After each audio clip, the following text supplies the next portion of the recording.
चुनाव आयोग पर क्या बोली सुप्रीम कोर्ट की एक जज।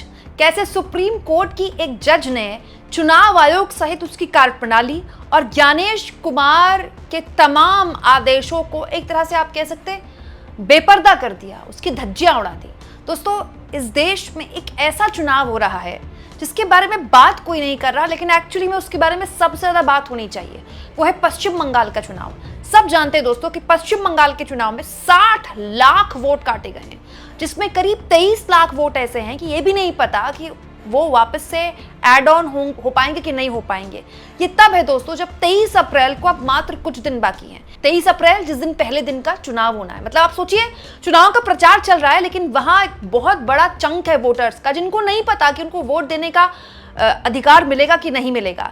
इन सब के बीच जब चुनाव आयोग से कोई सवाल पूछने वाला नहीं है और ज्ञानेश कुमार किसी सवाल का जवाब देने को तैयार नहीं है, सुप्रीम कोर्ट की एक जज ने न केवल चुनाव आयोग को कटघरे में खड़ा किया है, बल्कि देश के आगे भी एक सवाल रखा है कि आखिर ये सब कुछ कब तक चलता रहेगा। दोस्तों, सुप्रीम कोर्ट की जज जस्टिस BV नागरत्ना ने शनिवार को एक कार्यक्रम में बहुत बड़ी बात बोली है। दोस्तों, जस्टिस BV नागरत्ना ने एक कार्यक्रम में कहा कि चुनाव आयोग जैसी संस्थाओं को स्वतंत्र रूप से काम करना चाहिए और उन पर राजनीतिक प्रतिक्रियाओं का कोई असर नहीं पड़ना चाहिए।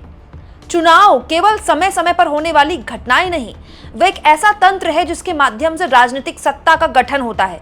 हमारे संवैधानिक लोकतंत्र ये भली भांति सिद्ध करता है कि समय पर चुनाव होने के कारण सरकार में परिवर्तन सुचारू रूप से होते रहें। इस प्रक्रिया पर नियंत्रण का अर्थ वास्तव में राजनीतिक प्रतिस्पर्धा की शर्तों पर ही नियंत्रण है। कितनी बड़ी बात है दोस्तों, सुप्रीम कोर्ट की एक जज कह रही हैं कि चुनाव बस 5 साल में होने वाली कोई प्रक्रिया नहीं है। चुनाव पर डिपेंड होता है कि इस देश में सरकार किसकी बनेगी, परिवर्तित होगी कि नहीं होगी, और उसी के आधार पर इस देश का मतलब संविधान टिका हुआ है। ये केवल एक प्रक्रिया नहीं है। इसीलिए चुनाव आयोग का किसी भी पक्ष के लिए कोई पक्ष लेना या चुनाव आयोग का निष्पक्ष होना बहुत जरूरी है। दोस्तों, और तो और जस्टिस नागरत्ना ने साफ शब्दों में कहा कि अगर चुनाव कराने वाले लोग उन्हीं लोगों पर निर्भर होने लगे जो चुनाव लड़ते हैं, तो ऐसी स्थिति में चुनाव निष्पक्ष नहीं हो पाएंगे। दोस्तों, जस्टिस नागरत्ना ये बोलना चाह रही हैं कि जब चुनाव आयोग सरकार पर निर्भर होगा किसी भी तरह से वित्तीय सहायता के लिए भी, तो फिर चुनाव निष्पक्ष कैसे होंगे? क्योंकि वो जो पूरी संस्था है, वो चुनाव आयोग जो है वो सरकार पर डिपेंडेंट है खर्चे के लिए या अपने किसी भी तरह के सुचारू रूप से चलाने के लिए उस संस्था को। दोस्तों, जस्टिस नागरत्ना केवल चुनाव आयोग का जिक्र नहीं कर रही थी, CAG का भी जिक्र कर रही थी। उन्होंने कहा चुनाव आयोग, CAG और वित्त आयोग का डिजाइन जैसा है कि संस्थाएं बाहरी प्रभाव से मुक्त हैं, विशेषकृत हैं और उन्हें ऐसे क्षेत्रों की देखरेख का काम सौंपा गया है जहां निष्पक्षता सुनिश्चित करने के लिए सामान्य राजनीतिक प्रक्रियाएं शायद पर्याप्त ना हो। यह अत्यंत महत्वपूर्ण है कि ये संस्थाएं स्वतंत्र रूप से काम करें और राजनीतिक प्रतिक्रियाओं से प्रभावित ना हो। कितनी बड़ी बात बोली है दोस्तों सुप्रीम कोर्ट की एक सिटिंग जज ने, तब जब एक बहुत बड़े चंक को चुनाव आयोग ने मतलब पश्चिम बंगाल के वोटर लिस्ट से बाहर कर दिया है। और यहां हमें भूलना नहीं चाहिए दोस्तों कि अभी भी पश्चिम बंगाल के मामले में SIR को लेकर जो सुप्रीम कोर्ट मामला चल रहा है, वो सुनवाई अभी भी चल रही है। अभी भी सुनवाई चल रही है, चुनाव सामने खड़ा है। दोस्तों, जो चुनाव आयोग द्वारा पश्चिम बंगाल में फाइनल लिस्ट अब तक शेयर की गई है, उसमें 60 लाख लोगों के नाम हटाए गए। उन 60 लाख में से चुनाव आयोग का दावा है कि 52 लाख का निपटारा किया जा चुका है और अब अभी भी करीब 23,40,000 लोगों का नाम रहेगा, कटेगा, कुछ नहीं पता है। इन लोगों के पास है कि वो ट्रिब्यूनल में अपनी बात रख सकें।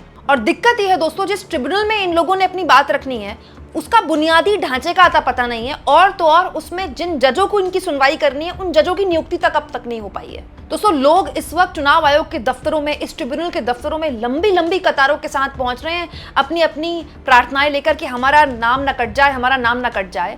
और आपको पता है, ये सब पूरी प्रक्रिया जो है वो 6 अप्रैल तक पूरी करनी है। क्यों? क्योंकि 6 अप्रैल दोपहर 3 बजे तक ही जो नॉमिनेशन है उसको दाखिल करने की अंतिम तारीख है, मात्र 6 अप्रैल। आज देखिए, आज 5 अप्रैल पे आ गए हम, मतलब ऑलमोस्ट 24 घंटे का वक्त है। इन 23 लाख से ऊपर मतदाताओं के नाम बचेंगे, नहीं बचेंगे, कटेंगे, नहीं कटेंगे, कुछ नहीं पता है। और कितने बड़े लेवल पर पश्चिम बंगाल में नाम काटे गए मैं आपको बता भी नहीं सकती। मैं नहीं कह रही हूँ कि सारे नाम फर्जी काटे गए, लेकिन क्या सारे नाम असली काटे गए होंगे? और उसमें सुनवाई का आप हाल देखिए। पश्चिम बंगाल के मुख्यमंत्री ज्ञानेश कुमार को 3 से 4 बार से ज्यादा चिट्ठी लिख चुकी हैं, उसका आज तक कोई जवाब नहीं मिला। पश्चिम बंगाल की मुख्यमंत्री सुप्रीम कोर्ट में खड़ी हो चुकी हैं, उसको कुछ नहीं पता है, अभी तक सुनवाई चल रही है। 24 घंटे के आसपास का वक्त बचा है उन लोगों के पास जिनका पता नहीं कि उनको वोट देने का अधिकार मिलेगा कि नहीं मिलेगा। और चुनाव आयोग इस पूरे मामले में ऐसे मौन है कि उसे मतलब कोई फर्क ही नहीं पड़ता, और वहां रैलियां हो रही है। आज भी पश्चिम बंगाल के कूच बिहार में मोदी रैली करने वाले हैं। और सोचिए दोस्तों कितना खतरनाक है कि हमारे देश में इस पर चर्चा तक नहीं हो रही है, लोगों ने बात करना छोड़ दिया है। चुनाव आयोग पर सुप्रीम कोर्ट की एक जज का इतनी इंपॉर्टेंट, इतनी गंभीर टिप्पणी उस वक्त पर आई है जब संसद में ज्ञानेश कुमार के खिलाफ महाभियोग प्रस्ताव आ चुका है। उस पर सुनवाई होगी नहीं होगी, बहस होगी नहीं होगी, तो आने वाला वक्त बताएगा। लेकिन दोस्तों वो आया भी टीएमसी की कोशिश के बाद ही। लेकिन आप सोचिए दोस्तों, हम एक ऐसे वक्त में जी रहे हैं जिसमें इतने बड़े बड़े लेवल पर लोगों के नाम काटे गए। उन राज्यों में भी एसआईआर जल्दबाजी में की गई है जहां चुनाव नहीं है। और दोस्तों एसआईआर, ये प्रक्रिया ही आप देखिए, मतलब आप कितनी इंपॉर्टेंट प्रक्रिया है और उसको इतनी जल्दीबाजी में किया गया जैसे पता नहीं कौन सी ट्रेन छूट रही हो। और इन सब के बीच चुनाव आयोग की ऐसी चुप्पी है जिससे कोई फर्क नहीं पड़ता। दोस्तों LOP Rahul Gandhi 3 press conference कर चुके हैं वोट चोरी को लेकर चुनाव आयोग पर। क्या जवाब आया उसका जवाब यह आया कि ज्ञानेश कुमार ने प्रेस कॉन्फ्रेंस करके कहा कि एफिडेविट में साइन कीजिए, एफिडेविट में साइन नहीं करेंगे तो कोई मानेगा नहीं। मतलब आप सोचिए, राहुल गांधी सच बोल रहे हैं कि नहीं बोल रहे हैं, इसके लिए राहुल गांधी को ही पूछा जा रहा है। ये काम चुनाव आयोग का था। आप इस मुद्दे पर क्या सोचते हैं दोस्तों? जब 5 राज्यों के विधानसभा चुनाव सामने हो, चुनाव आयोग को आईना दिखा रही है सुप्रीम कोर्ट की एक जज, उसके बावजूद भी उनकी तरफ से बिल्कुल चुप्पी है। कमेंट बॉक्स में जरूर लिखें और जितना हो सके दोस्तों चैनल को शेयर भी करें और सब्सक्राइब भी।